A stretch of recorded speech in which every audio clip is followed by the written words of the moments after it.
Hello, everyone. And I've got a very special guest on my show today, and her name is Mary Bicknell. Welcome to the show. For having me, Pauline. I'm really excited to be here. We're going to have a great conversation. We sure are. So, Mary, please start off with introducing yourself and what do you do? So I'm a speaker. I'm a podcaster. I'm a mom of a teenager. I'm a success coach. I'm a leadership mentor. I wear a lot of hats like many of your audience. Wow, that's a wonderful, because that's where I guess there's a lot of transformation I can tell from all of the things that you've got and all the hats you've got on. So where did it all start for you, Mary? Tell us about sort of your story. So let's start with where I am today. And because as we were talking, it's like, my story is really today, I'm writing a news story, and the news story looks like dismantling my business, pivoting a few things. Excuse me, I'm a mom of a teenager who's getting ready to move out to college really soon. And the story behind that is all along my journey of life, all along this pathway, I've had to recreate an identity. So it started though, being an entrepreneur. So I've been an entrepreneur since I moved out of my parents' home before I even graduated high school. So I moved out, had to support myself. Eventually I went to college. I've got 3 degrees. I'm a former psychotherapist. I have a very successful online global consulting company. And really the story is like, how do you transform? How do you stay on the edge of your own evolution? That's what I like to call it, being on the edge of your own evolution. Mm-hmm. I'm the kind of person where when I get to a point where I'm stagnant, or I feel like I am not really expressing myself, when things get boring, and not in a place that I'm bored because I'm unhappy, but because I know that there's more. Like that's the place I like to live in. I like to live on the edge of my own evolution. I like to do the things that are uncommon.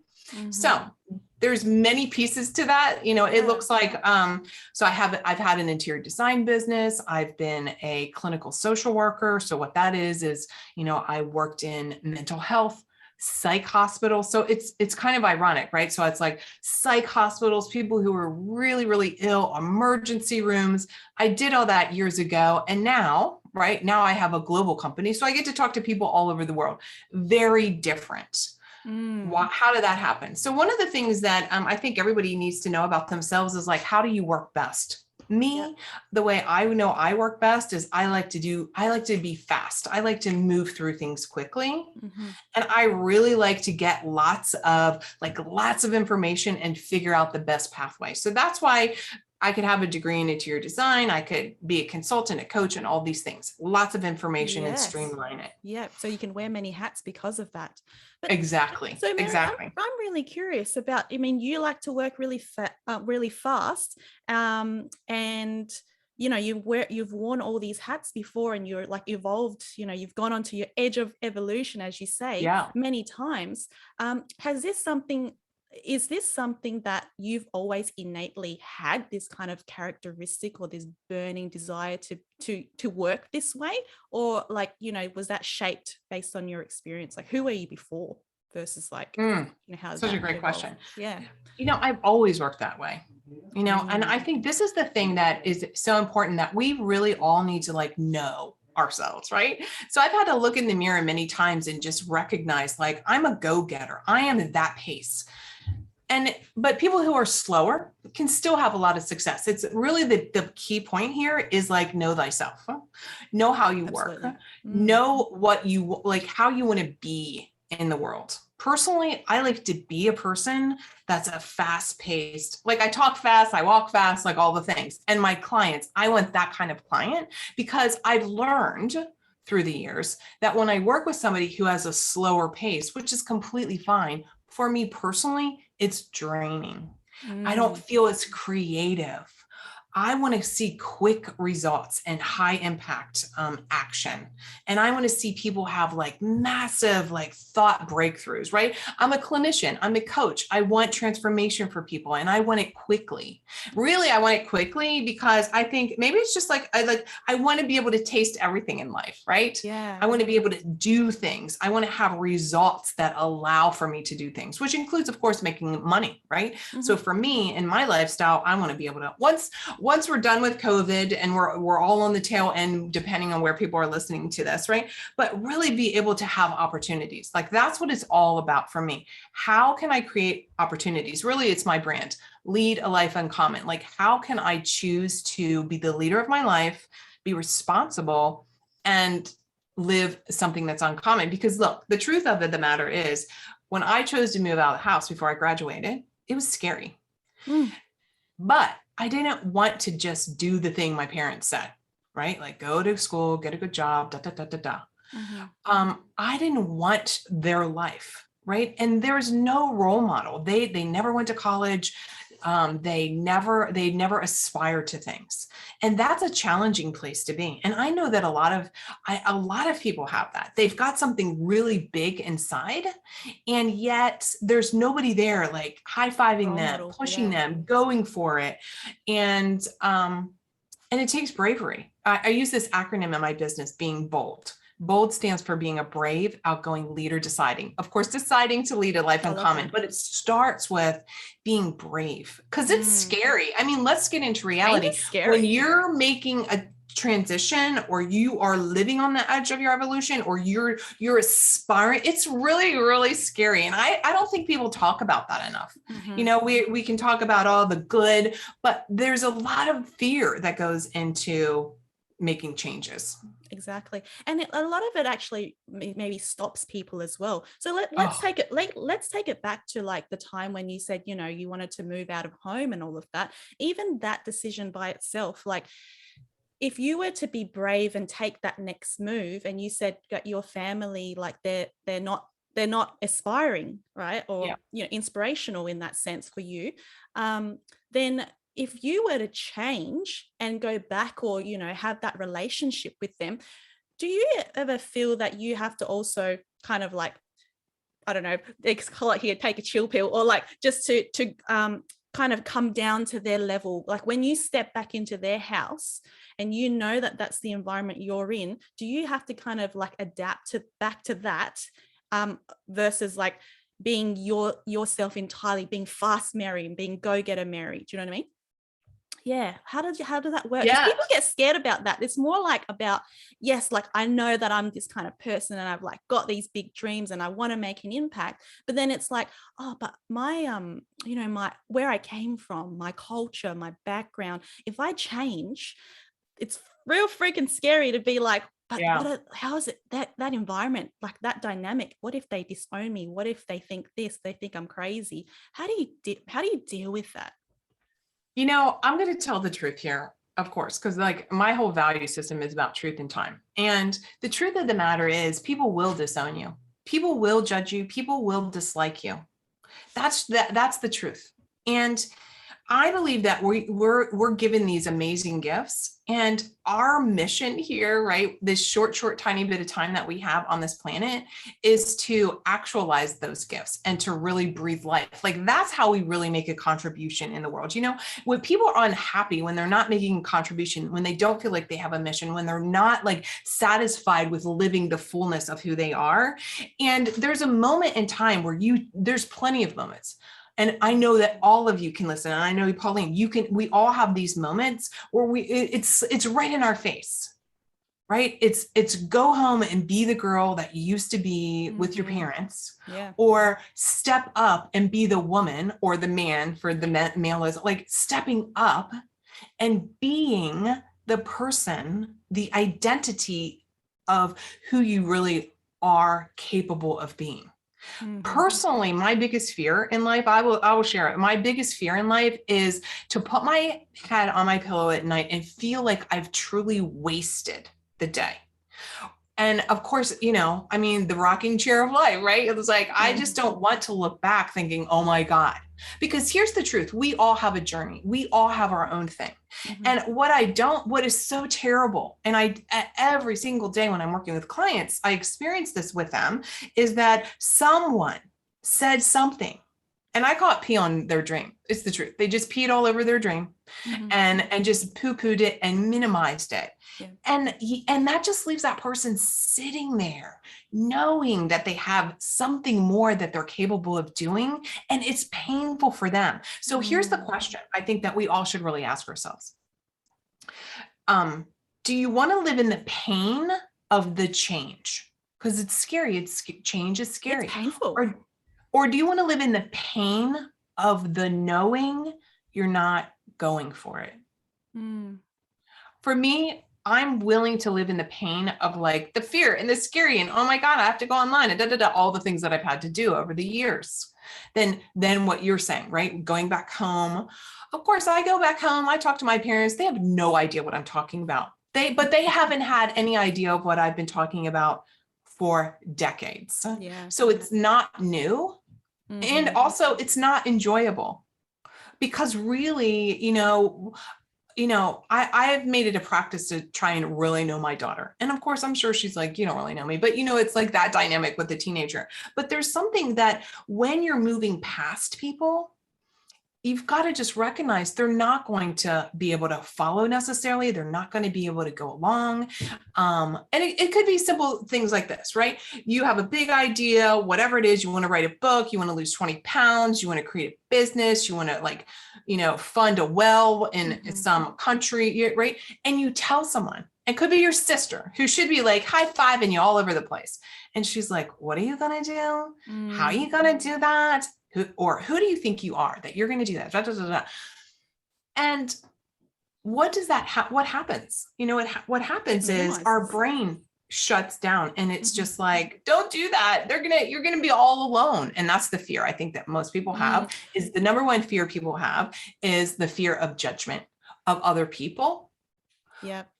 And yet the harshest fear really the harshest judgment is our judgment of ourselves. Like no one can judge you like you judge yourself. Yeah. And so your sister might like poo-poo your idea, but you not going for it. Oh my God. The bashing that you would give yourself. Yeah. That's the pain. And that's the thing is that I love what you said about choosing between the pains because I follow some kind of philosophies and Buddhism and all these kind of things. And the thing is, the moment that you had the chance to live is the moment that there's definitely going to be pain, or they say suffering. Depends on what you choose, right? Yes. Because you're here for a limited time, but it really does depend, what kind of life do you want to experience? Because either way, there's going to be pain, whether you're comfortable or it's comfortable pain, or it's like fearful pain. But it's all about perspective as well. Exactly. Yeah. Okay. So take us on the journey in terms of you wearing changing from, I know you said the psychotherapy into coaching. I know that this is an area that because of COVID and everything now, people are thinking about change, and whether it's career or, like having a side hustle, like all these things. But there's a lot of people that is pouring into this space now of like, I want to help people and, give us some insight into that transition, because I'm just thinking like a psychotherapist, you've got all these degrees, qualifications, a lot of doctors out there. Also, they've spent a lot of time investing in themselves and thinking about whether it's starting their own business or changing hats. It's freaking scary. So can you talk us through that journey for you and how that came to be? So it's true, and a lot of people in the face of COVID have flooded online, right? Which is amazing. So let's all pause for a second. No matter how bad things might feel in the moment right now, right? We're still living in the greatest times in history. We still have more opportunities than we ever have had. And of course, people need to be thinking about how can I take advantage of or lean into new opportunities. So for me personally, being a clinician, being a psychotherapist, there is the model with that is really helping people who are so ill, like dysfunctionally ill, not mildly ill, like I don't get along with my boyfriend, right? Not like that level. Like I really worked with people who are significantly mentally ill. And frankly, it was draining. It was very draining. And I knew that when I wanted to create my own business, I wanted to be able to do something that was focused on people who already had some level of health, but they were seeking the next thing. Like they were goal oriented, they were goal focused. So for me, it was a natural transition into coaching. And I didn't even realize that that's kind of like how I am anyhow, right? Like I've been more of a coaching personality, if you will, or posture or what have you, interaction with people than I ever was really like a therapist. And I think that's part of it. The other reason having my own business and not just doing, success coaching, but some business consulting and leadership mentoring is I want to do things the way I want to do them. So I am not a very good employee. So this goes back to know thyself, right? Right. Like I know I don't like, there was moments and jobs that I knew like one day I'm going to have my own business. One day I'm going to like be wealthy. And it was like things like I had this boss and his name was Cliff Anderson. And every day he would come back into work with like a stain from whatever he ate at lunch. And I was like, oh my God, this man is in charge of when I go to the bathroom, when I go on vacation. And it's like, those are those moments. Remember I said earlier, like we all have moments. Hopefully they're not like cancer, your mom dies, your dog gets run over, but sometimes it's just moments like every day it's like Taco Tuesday, like, it was like Friday finger food and like wings and I was just like, oh my God. And so you have these moments where you get to decide, right? You get to decide. Because see, once you acknowledge your dissatisfaction, like that's your moment of deciding whether you're going to be brave enough and outgoing enough to do something about it. So for me, I decided, you know what, I want to see what the hell I can make of myself. Like that's how I'm driven. That's just an innate thing.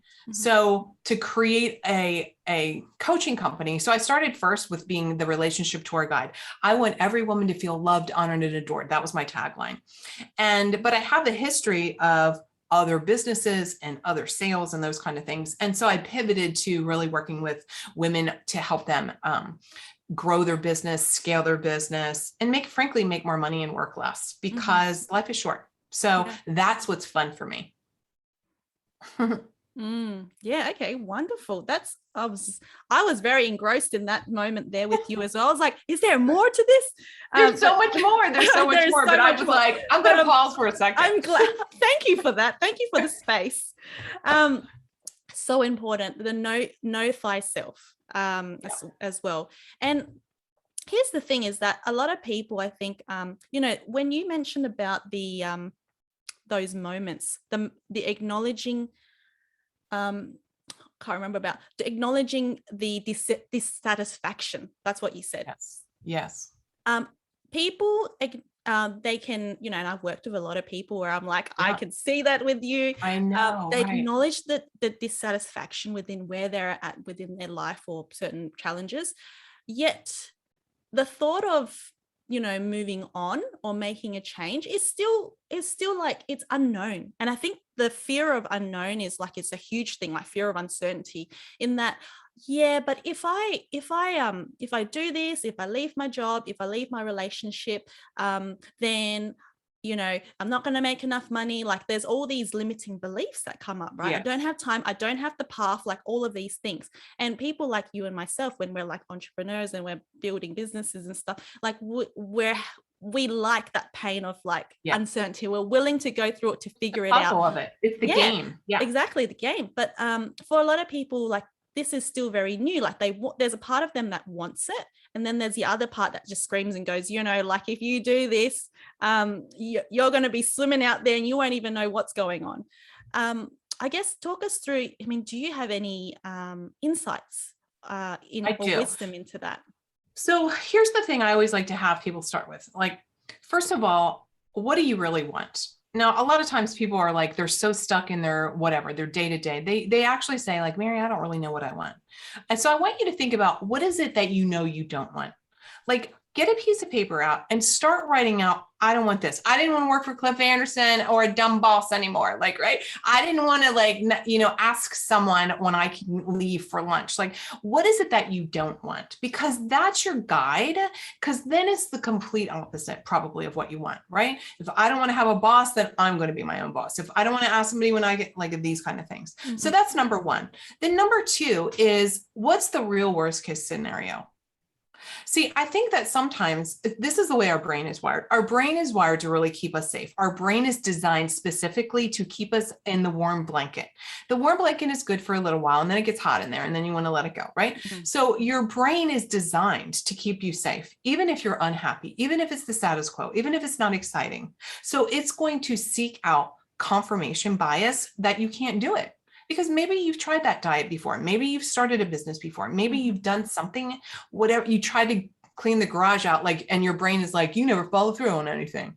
And that it goes right to business. Like, you're not going to be able to create a business. You can't even clean the garage out. It didn't work. Yeah. Exactly. Yep. So once you really start understanding, like, oh, my limiting beliefs are literally trying to save my life. Then one of the things I like people to do is like personify your fear, personify those like limiting beliefs. So whether you want to make it your 6-year-old child, and the 6-year-old inside of you who's like, no, I don't want to get out from under this blanket, or you just call it some name, right? Like, go sit down, Bob. I know you're here because you're trying to take care of me. And so that you can be in dialogue with it and it becomes separate from you. Yeah. So that's another one. But here's one of the things that I want every single one of you to do that's listening. And I want you to do it too, Pauline, is like, get a piece of paper out and across the top, write down 100 successes. Mm-hmm. And this is what I want you to do is I want you to write out all your successes. And hopefully you're going to have well over 100. But let me tell you where most people stop. 26, 27. And it's all these huge grandiose things. Like, I made $1 million. I got a degree. I got this thing. I moved. And what they forget is really, what does success look like? So this is part of it. This is part of the whole equation for leading a life uncommon. It's, what does success mean for you? So I want you to write down, like, do you bake the best chocolate cake? Like, are you the best dog walker? Like, do you know how to like make your bed just right? Like, also, what are some of the small things? Yeah. Because the goal here is that we reestablish trust in ourselves and we give our brain that confirmation bias that we can be successful. Because when we're trying something new, our brain defaults into looking at all the 100 not successful things, right? Or someone could call them failures, right? I don't really care about the word failure, but 100 things you've tried and you've not done successfully. So, give your brain some good ammunition to think about supporting you in creating something. But really, it's this too. It's like, what is the worst case scenario? I mean, really, you have to define this for yourself. For me, my worst case scenario is I could go work for somebody. That's personally helped me, but that's also like unknown. I could, if I'm pivoting my business right now and I'm tweaking some things, I could always go back to what I was doing. I mean, lots of money doing it. So I could, here's the thing. Some people say like, I'm afraid if I'm so successful, then it's so much responsibility. Okay.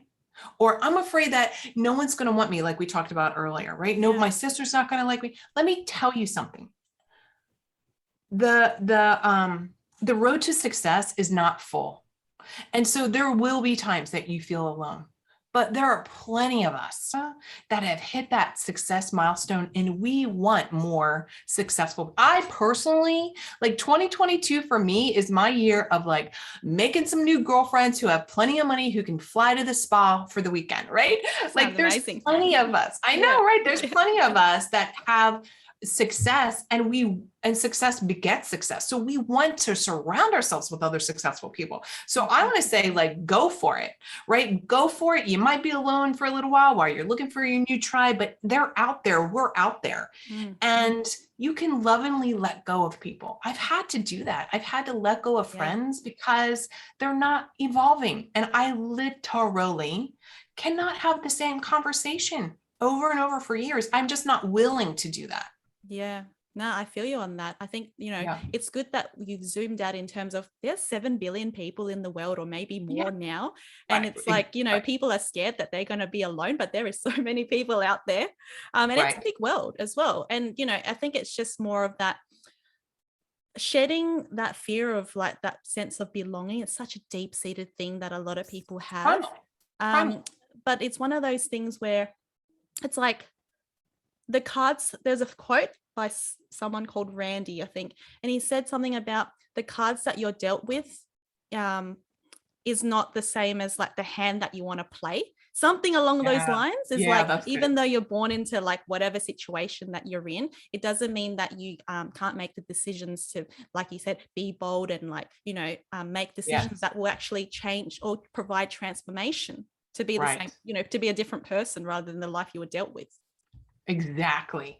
Yeah. I think that's the thing. And here's the reality though. It takes it, that bravery. It's like it takes a lot. Let's paint it a little different too. It's like, for example, if you were raised Catholic, you're probably going to be what? Catholic. If you were raised in it with smokers, you're probably going to be a smoker, or you're going to go like the extreme, right? If you're raised around people who like it's common for everybody to drink all the time, you're probably going to drink. If you're raised with like, those people who have money or are bad, you're probably not going to be one of those people, right? Because you've been conditioned. Mm-hmm. And it takes a lot of work. Look, every single day I have like mindset work. I have work I have to do. Just because I've had tons of successes, I've got all I've got the big house. I own 2 houses actually, all the things. I still have to do my morning work, like sit down and journal and get my head on straight. Like I think the misnomer that people have, or the error in thinking that people have, the mistake that people have, is they think that once you arrive, that somehow the journey has ended. I believe strongly that's when the journey begins, because we can all hustle and grind and go, go, go, go, go. It's, we can, but it's getting past that stage. It's getting past that stage. It's kind of like this. I've heard people say like, I can lose 10 pounds a lot, right? Like multiple times. It's about keeping it off. So it's also about like, how do you sustain strong identity for yourself on who you want to be? Yeah. How are you diligent about this work? It's your daily work. Like for me, eating well and brushing my teeth, exercising, hanging out with my family, and journaling in the morning, being conscious of my thinking, grounding myself during the day, knowing what to say to myself when, the whispers of doubt show up. Yep. That's just part of life. Yeah.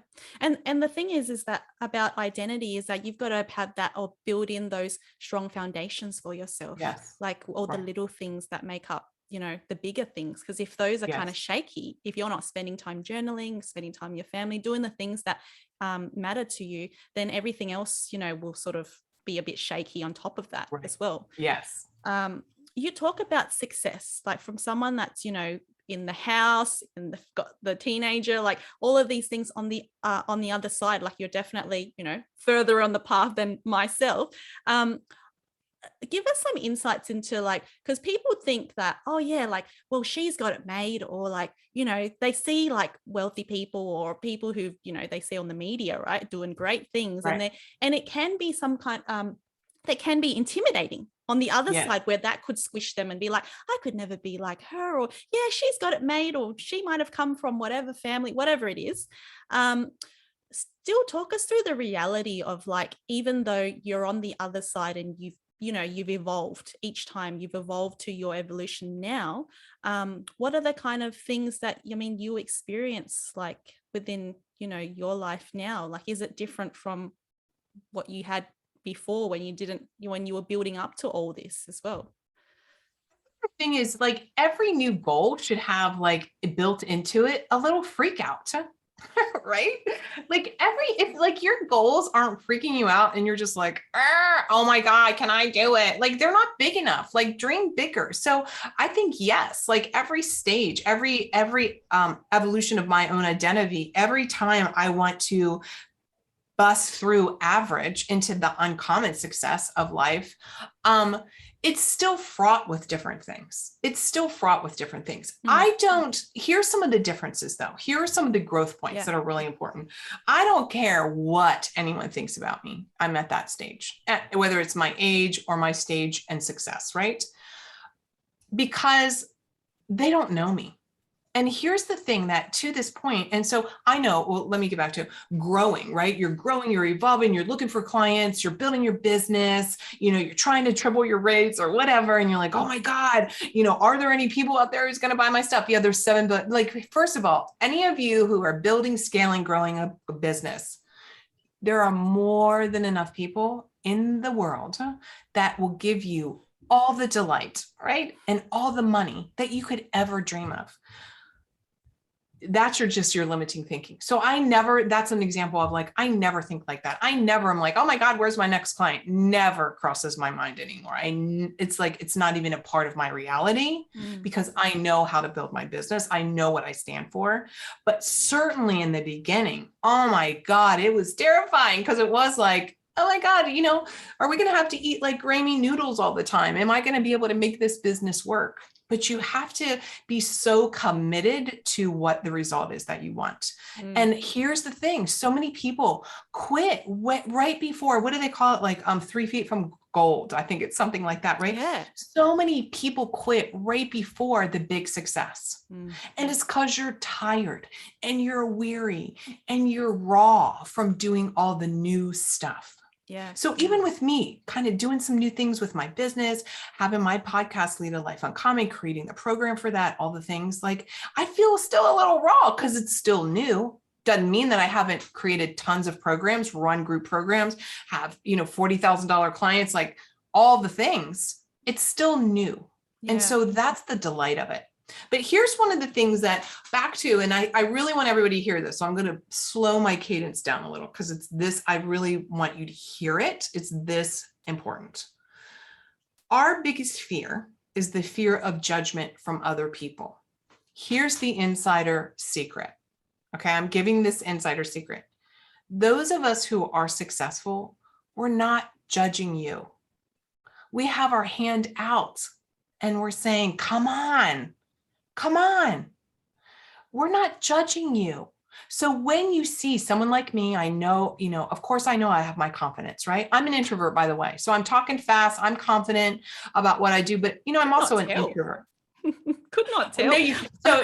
Right. Yes. I think it's actually funny because like I have done my personality profile a few times, and back like 6 years ago I was like introvert something but then I recently, like I think last year I did it again and it changed to like, I don't know, 60% extrovert. And I was like, see, it's an evolvement. I think it just depends. Exactly. I don't think you can just stay one way.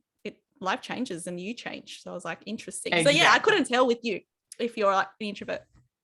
So the introvert part of me is like after work is done, right? Because I'm confident. So my confidence comes off like an extrovert. And let me tell you, when I'm standing on a stage with like 700, 800 people, like I'm working that room and people would think I'm an extrovert, but it's really because I'm talking about my craft, my area of expertise. So it's easy.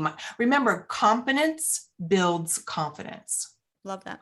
Competence builds confidence. So this is why, back to the 100 success checklist, right? The list. It's like, what are your competencies? Like list them out. So many times women, they leave off stuff.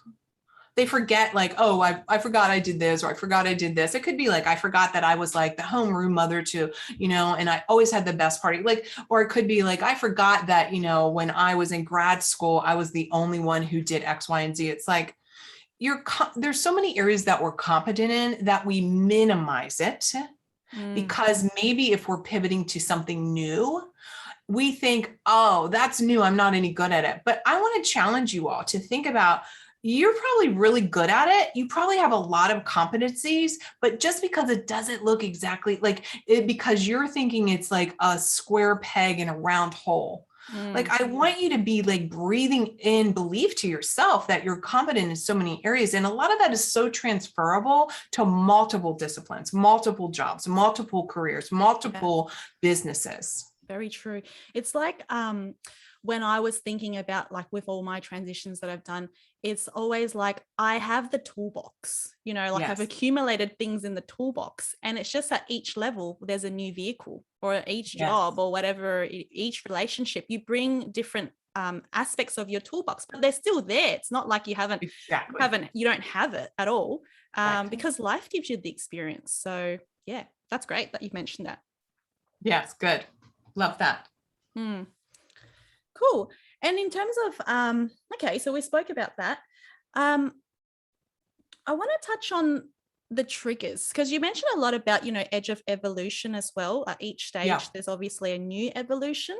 Um, Talk us through, I guess, like, the triggers in terms of, like, how do you break through these fears or these Mhm. thoughts that So people there's a have? couple things, right? So Yeah. one is, so there's 5 blind spots that I like to talk about. So we talked about one, which is fear of success. So there's fear of success, fear of failure, fear of judgment from other people. There's what I call people pleasing poison, which is really asking everybody for permission. And then there's also a blind spot that's delusional denial, which is like, everything's fine, which is not necessarily fine.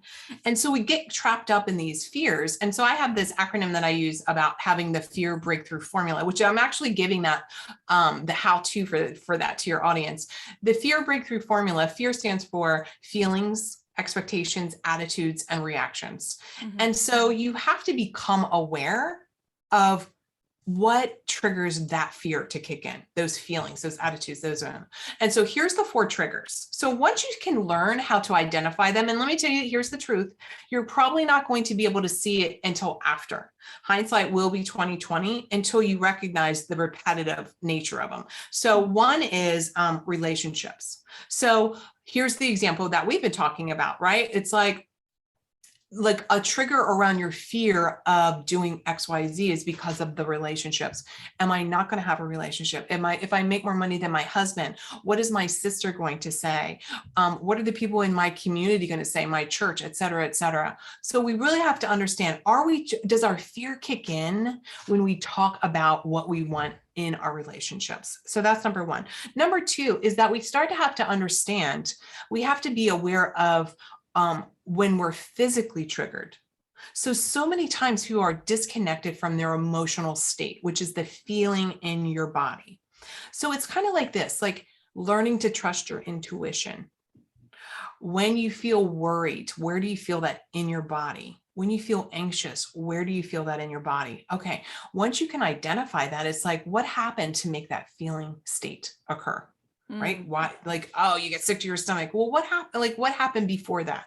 Right? So it's like that can happen, and then you have to look behind you. Emotions, like if you constantly are triggered around certain emotions, you get angry, you get sad, you get mad, you're frustrated, you're resentful, you feel guilty. Like, why? Like, really sit down and ask these questions. And then finally, it's situational, right? I mean, there's times that if you're going to go into a certain situation, and you're going to feel like, for public speaking, I just said, I'll go stand on a stage with hundreds of people any day of the week. No fear, no fear. Used to, but that situation doesn't trigger it. It triggers for me personally more that, like, I really want to make sure that the audience has an aha, right? Just like today, I want people to have some moments of clarity and ahas, right? So those are the triggers. And it's really important that we understand these and our behavior and the feelings, and then we can think about the thoughts that created the feeling, that created the result. Here's the reality. Like, one of the part of my morning journaling is really get into the emotional state of how do I want to feel today? And really imagining in this. Here's the thing. Like, if we look in the sports world, so many professional athletes, they are visualizing and they are feeling winning that Super Bowl. They are feeling that ring being put on their finger. The kicker is feeling his foot, his leg swing and hit the ball just right to go through. Like, and so I believe so strongly that we need to adopt some of these things, like really embodying the emotion of the result that you want. Yep.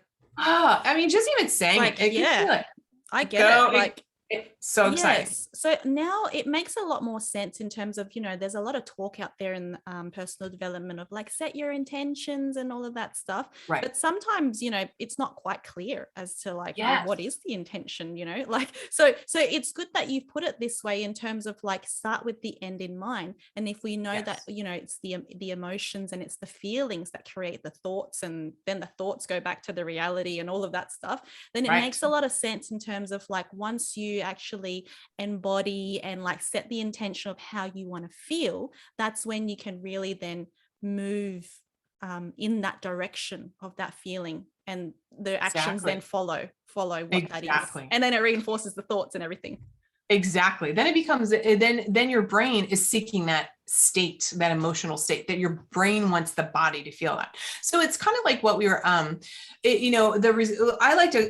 have a formula, the results formula that I help with people with, right? And it's exactly that. It's like what's the end in mind? It's kind of like when I said, I don't want at the end of my life where I look back and I'm like, oh my God, I wasted it. Or even at the end of the day, I want to feel at the end of the day, when I put my head on my pillow, I want to feel proud of what I've done that day. Now, that doesn't mean I'm doing.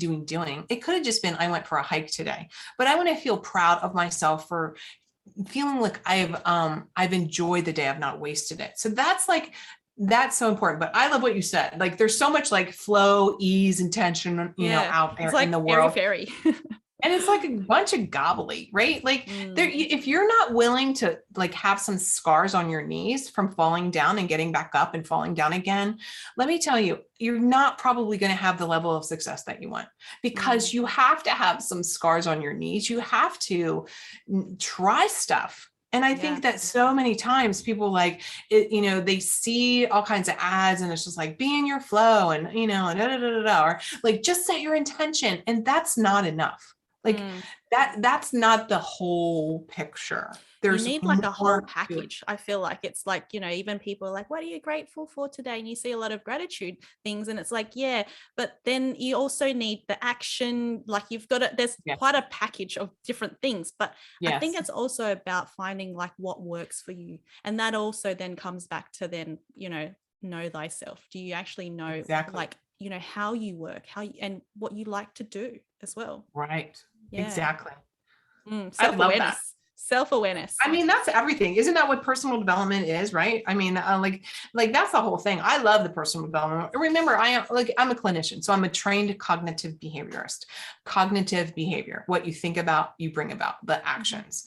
And so, I mean, I think that's everything in life. Like that's the whole point of life is making your thoughts create feelings, and then to have those behaviors. Like that, it is exactly what you said. It's a whole package. It's just not one piece of the puzzle. Yeah. In your opinion, there's a lot of people who like obviously have different backgrounds in the way that we're brought up and all of these things. And they have decisions. They make decisions. You're making decisions all the time, right? But they make, some people, it's not bad or good, but some people make different decisions. Right. Whether it's like robbing a bank, like I'm just coming up with different things, or like murdering someone, like there's different decisions that whether accepted or not accepted by society, whatever it is. Do you think that people sort of have to experience sort of certain decisions as a whole, make those kind of decisions, because there's no roadmap, right, in terms of how you live your life. In your opinion, what's your thoughts on, I guess, making certain decisions, and then, do we need to have those kind of what's it called? Like make the decisions anyway, whether it's deemed as bad or judged somehow, before we can actually have a contrast of like, this is success, but this wasn't success. I love that question. So what I hear you asking me, just for clarity, right, is like, it doesn't have to be the rags to riches, like the dramatic trauma like the and vehicle drama might to have been like, different for someone. Like, let's say making money, for example, like someone yeah, could rob a bank and then they make the money. Someone could be unethical and make the money in their profession. But right. then people can also do it like, oh, we'll get a job and, we'll create heaps of value. So there's a few ways, but the goal is still sort of the same, but maybe the intention or the vehicle isn't, whatever it is, like, isn't quite, it's different for everyone. Yeah. So that's sort of, to clarify, that's sort of what I'm asking. Yeah. So I think, well, first of all, like everybody listening, I'm sure none of your listeners are like going to rob a bank, but here's the thing. Let me equate it like this, right? I do think that there's people that have the belief that in a way, if they're the decision that they're making as far as how they're conducting their business, may not be it may not be a way that's going to be sustainable. For example, those people, like people who are going to choose to take advantage of people, whether it's robbing them or what have you, those are those pushy salespeople that we all don't like, right? Those are the people that are the conniving and like really using all kinds of the psychological, influence, right? And persuasion. And that's one way that you could do business, right? So it is the decision, like how do you want to be? How do you want to be in your life so that you can feel that sense of accomplishment and that sense of challenge? And like, how are you? So what I hear too in this question is like, how do you even make a decision on what you're going to be doing? Is that correct? Right? Yeah, how are you going to? Because it's like, oh, well, I could achieve the same result in many different ways, but then I get a bit paralyzed because, like, if I choose this, it's going to have its consequences. If I choose this, it's going to have it. So then, when I get paralyzed, then I would maybe just not make a decision and just decide that I want to be in the pain of comfort and knowing that what I've already got. Right? Yeah. Even if you don't think you're going to make a decision, you've made a decision. You've made a decision not to make a decision. I think this is what is the funny roundabout, right? When people are like, I don't really know what to decide. I'm like, you've just made a decision that you're not willing to decide. It goes back to like, where are you taking 100% responsibility for your life? It's like, are you giving your choices away? And because here's some of the language that I stop people. So this is kind of to your point. It's like the other day, actually, I was working with a client and she said to me, they were talking about a contract, which I was like, I am not an attorney, but I would not have signed that contract. So perhaps here's some language to help you go back and renegotiate that contract. And this is what the client said to me. She knows how I think. And so she just put that contract in front of me and I signed it. And I was like, first of all, let's not blame because you decided. First of all, you're deciding that you know what she thinks. You're deciding right now that you have no power. And so we've made decisions all along the way. I say to people all the time, I can tell what you're committed to and what decisions you've made by the very results that you have in your life right now.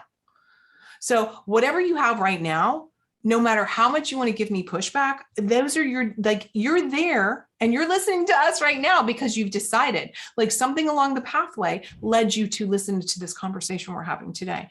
These are decisions. So we have to get away from the blaming people, the comparison of people, and be honest. Like where you are today is because of the choices and decisions you've made up to this very moment, hearing our voices.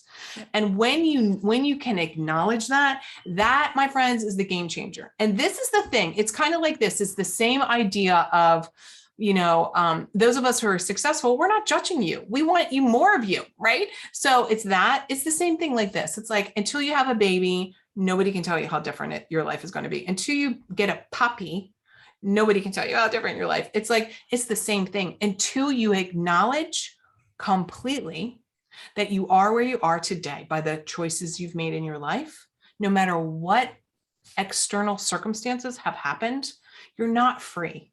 The moment you recognize that, life will be different. I wish people could like fully get that. Like, I just want to be like, get it, people. I know that's really, that's a hard one. And that's a hard pill to swallow for a lot of people as well, because, sometimes it's also the habit of like, well, I'm just used to like, well, this is what was served to me. You don't understand me because this is where I came from. And, the constructs of everything. I wasn't given this job, like, And a lot of the times you can get stuck in that pattern of thinking that, you know, well, it wasn't, yeah, it happened to me. It wasn't happening for me. Like there's all these things.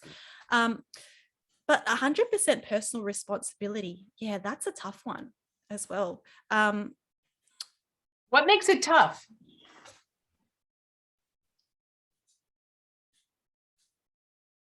I think it comes down to like the discomfort, that pain of like knowing that, yeah, like I actually own everything that, you know, all of my decisions up until this point. So it's really then up to me to make the change. Yes. And to get the different results. But I think some people may not really, they're not ready. Because it's easier to be like, well, it was that person's fault that I didn't get this opportunity. It was my mom. It was my husband. It was Cliff Anderson. They made me this way, you know? All of that. Yeah. It is true. And look, here's one of the things I get all the time. Like, I swear to God, if I got paid $5,000 every time I like heard this from clients, like, it's so funny. Legit, this is what they say. I'm like helping them talk about like clients, where to find clients. And they're like, you don't understand. I live in a small town. And I'm like, oh. And I always interrupt them when they say, as soon as they say, you don't understand, I talk over them. I'm like, as they're talking, I'm saying the words too. I'm like, I've heard this literally heard this hundreds of times in my career. It's just like, stop blaming. There's like a whole freaking world out there. Like, yeah, I don't know where I'm going to find a client.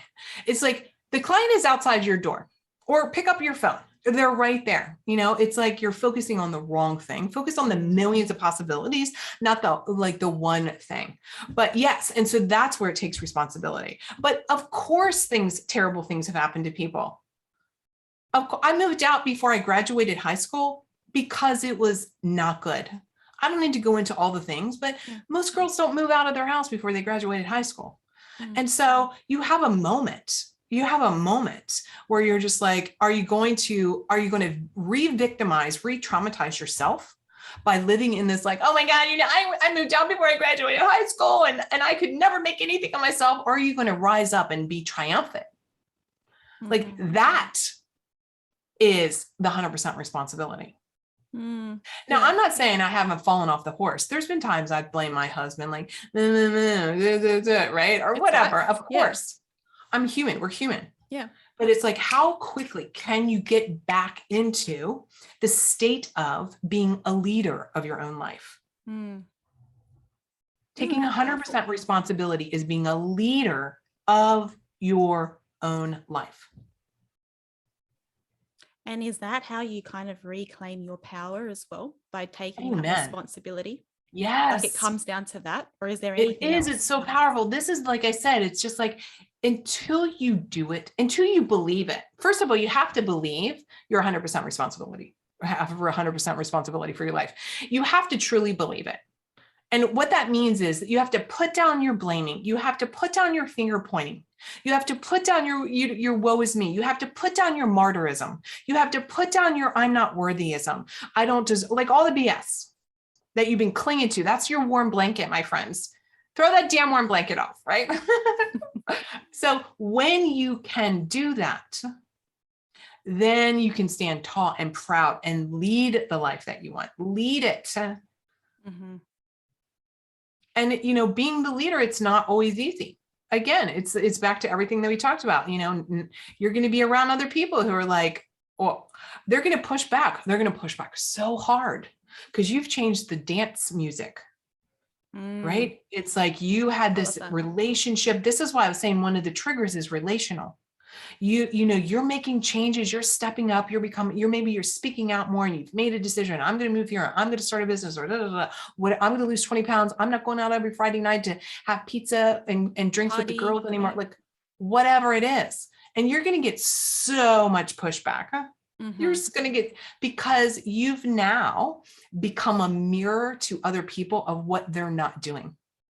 Because people are projecting their oh my God, reality onto you, or their judgments onto you, and it's whether or not you accept that. You know, do you take that into your being and embody that, or do you just be a mirror and just deflect that as well? Yes, and continue exactly. on?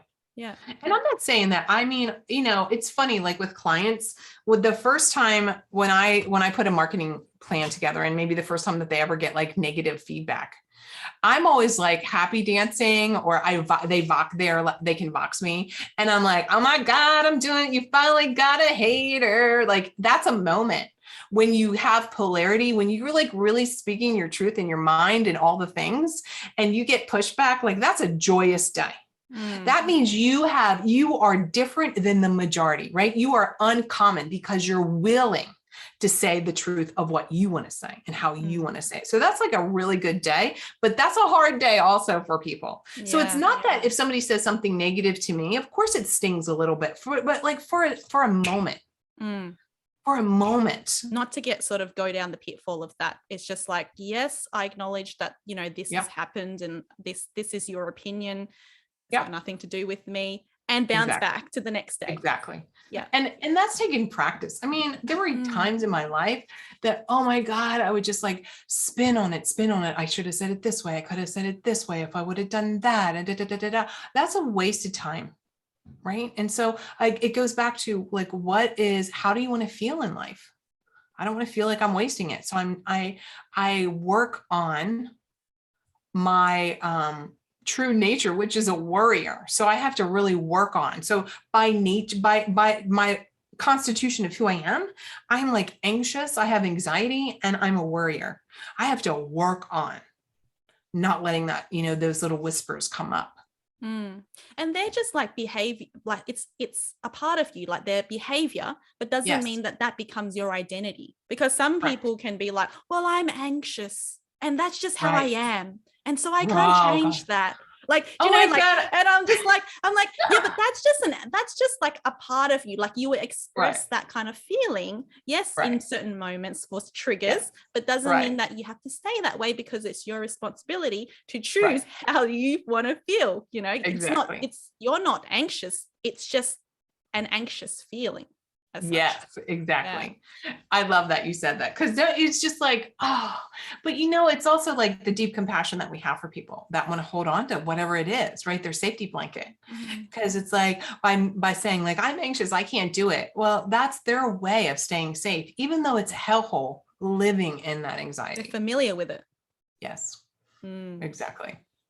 So interesting. Yeah, because I had a lady, one of my ex co-workers, actually, she would always, every time I said something or was teaching her something new, she'd always be like, I'm like, how do you feel about that? She's like, I'm going to have an anxiety, a panic attack. And I'm like, but it came up multiple times, and I'm like, that must be her way of just coping. And I'm like, but the fact that she's saying it is like it's coming into her reality as such. That's how she's being all the time, rather than choosing that, this is something new, and that like, I haven't done it before, but I will do my best as well.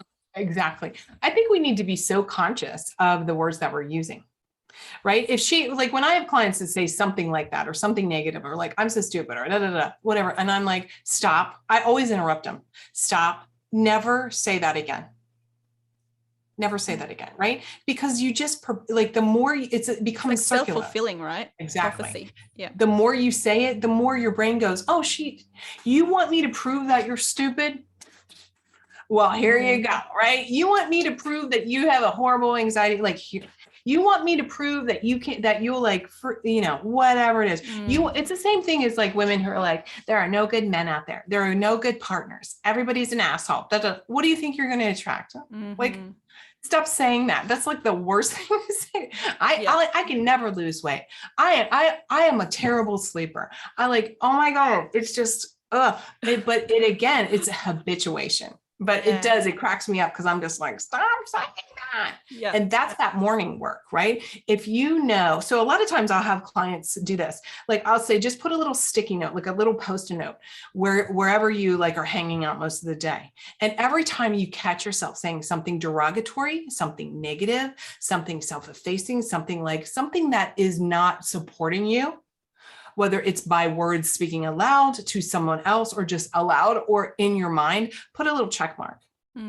Start becoming conscious first of what your actions are. Because what I don't believe that we just are saying things like, well, I'm just going to be a millionaire and I'm going to, like, that doesn't work either. You have to become aware of the behavior you need to change. You've got to start becoming conscious and recognize that it's creating chaos and problems so that you can actually believe it's possible to change it. And then that's when the real change happens. So when you start believing it's possible to change it, then we can put something in place that's believable. And maybe it's not like, I'm going to be a millionaire. Maybe it's like, every day I'm learning how to make money, more money. Every day I'm doing the work that's going to bring more clients to me. Like that, most people can believe before they jump to, I'm going to make $10 million next year. Like all these things that these like rote kind of affirmations, they don't work because they have to have belief. Your brain has to believe it for your identity to shift. Followed by all the actions. And that's where all the like, the things about, what this manifestation and like saying my affirmations every day, but I'm not getting my results. And it's like, but you have to kind of embody that, plus, feel that, act on that. But first it starts with the belief, and that's the real change, isn't it? Yeah. Not just saying it. Oh my God. Yeah. So I think that just gives such a bad rap, right? When people are just like, I just keep saying, I can do it. I can do it. And I'm like, well, are you doing it? Like, well, no, I'm just saying I can do it. Well, that's not going to do nothing, right? It's like, we have to have the action. And I think that it's gotten like a little skewed along the way where we just, this is not just sit around with your finger in your belly button. Like you have to take action to create results, period. You have to change your behavior. Yeah, I love that. I think we've spoken about so much already, and thank you so much for all your value. Like this has been really great for anyone. If in terms of your work, what are you working on these days, Mary? So my podcast is called Lead a Life Uncommon. So it's really where I'm pouring everything in. Every Monday we have Biz Bites Monday, 10 minutes of like action-packed something. And on Wednesdays, it's all things personal development. So really pouring into that, that's one thing. And the other thing is speaking.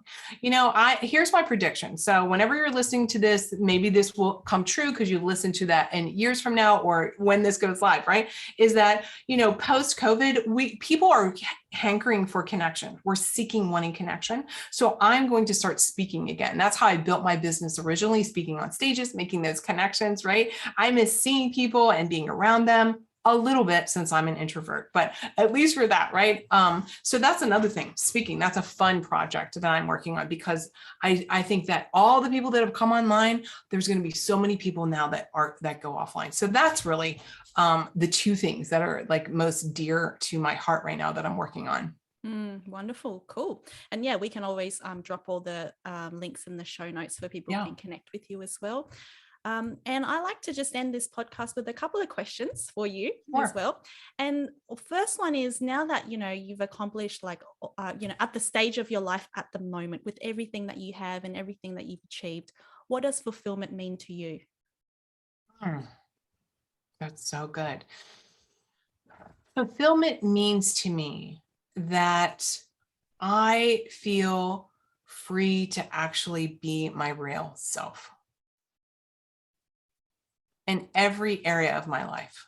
I think that's my greatest fulfillment. And more importantly than that even is actually acknowledging that. And I think that we don't acknowledge ourselves for the good work that we've done enough. And I see that so often in people. And so for me personally, that's part of the equation for feeling fulfilled, is acknowledging my accomplishments and the kind of woman that I am. So powerful. And lastly, imagine that, you've accomplished everything, whether it's 8 figures, 9 figures, everything, biggest dream house, like all the businesses and all the hats that you've ever wanted in your lifetime. But one of the days it becomes your last day on earth. What would be the message that you want to send to the world or leave us with?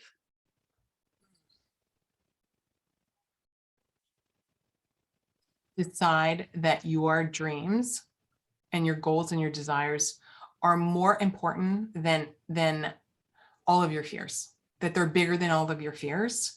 And it's so powerful. That's exactly it. It's like, it's worth the pain of the unknown to finally lead a life uncommon, right there. It's like, finally, it's so worth it. It's worth it. Go for it, people. Right. Thank you so much for your time, Mary. Really appreciate it and had a lot of fun in this conversation. Yeah, super awesome conversation. Thank you.